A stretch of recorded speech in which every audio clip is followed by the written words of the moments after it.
শুরু হলো পবিত্র রমজান মাস। এ উপলক্ষে দেশের সব সরকারি, আধা সরকারি, স্বায়ত্তশাসিত ও আধা স্বায়ত্তশাসিত প্রতিষ্ঠানের জন্য নতুন অফিস সময়সূচি নির্ধারণ করেছে সরকার। কেমন চলছে নতুন সময়সূচির অফিস? খুলনা জেলা প্রশাসক কার্যালয় থেকে বিভাগীয় প্রতিনিধি মোহাম্মদ অসীম জানাচ্ছেন বিস্তারিত। অসীম, আপনি তো আছেন সেখানে, কি অবস্থা দেখতে পাচ্ছেন? সকাল থেকে প্রতিষ্ঠানে আসতে শুরু করেছেন কিনা কর্মকর্তা কর্মচারীরা? বিস্তারিত জানাবেন। সাজিয়া, ধন্যবাদ আপনাকে। আজ যেহেতু পহেলা রমজান এবং সরকারি যে নির্দেশনা, সেই নির্দেশনা অনুযায়ী নূতন অফিস এর সময়সূচি শুরু হয়েছে, অর্থাৎ সকাল ৯টা থেকে বিকাল ৩টা পর্যন্ত রমজান মাসে অফিস চলবে। সে কারণে আমরা দেখেছি যে আগের মতোই কিন্তু এখনো পর্যন্ত সকাল ৯:৩০ বাজেও আমরা দেখেছি কোনো কর্মকর্তারে কিন্তু আমরা খুলনা জেলা প্রশাসকের কার্যালয়ে আছি, সেখানে কিন্তু আমরা দেখতে পাইনি। একই সাথে যারা সেবা প্রত্যাশীরা রয়েছেন তাদেরও কিন্তু আমরা খুব একটা দেখিনি। এর আগে আমরা খুলনা সিটি কর্পোরেশন ঘুরে এসেছি, সেখানেও আমরা দেখেছি একই অবস্থা, অর্থাৎ যে ঢিলেঢালা একটা ভাব সেটি কিন্তু রয়ে গিয়েছে। অর্থাৎ যেহেতু আজ পহেলা রমজান, সে কারণে হয়তোবা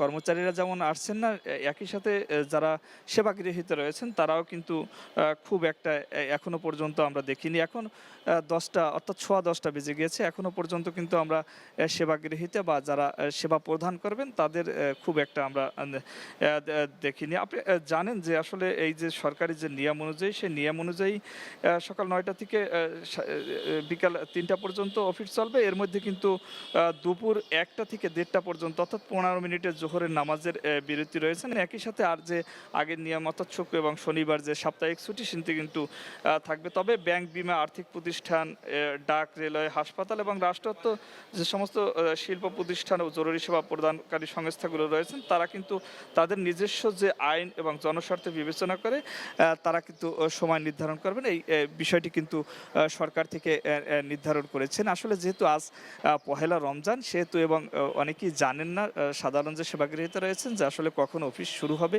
এবং কখন শেষ হবে, সে কারণে হয়তোবা কিছুটা আজ প্রথম দিনে ঢিলেঢালাভাবে চলছে। হয়তোবা আমরা কথা বলেছি, যারা সংশ্লিষ্ট রয়েছেন তারা বলছেন যে আসলে হয়তোবা ২-১ দিনের মধ্যে এই সমস্যাটা থাকবে না এবং সরকারের যে নিয়ম রয়েছেন সকাল ৯টা থেকে ৩টা, সেই নিয়ম অনুযায়ী কিন্তু অফিস চলবেন। আপাতত আমার কাছে এই ছিল সাজিয়া, খুলনা জেলা প্রশাসকের কার্যালয় থেকে পহেলা রমজান এবং নূতন যে অফিসের সময়সূচি অনুযায়ী অফিস চলছে তার সর্বশেষ খবর।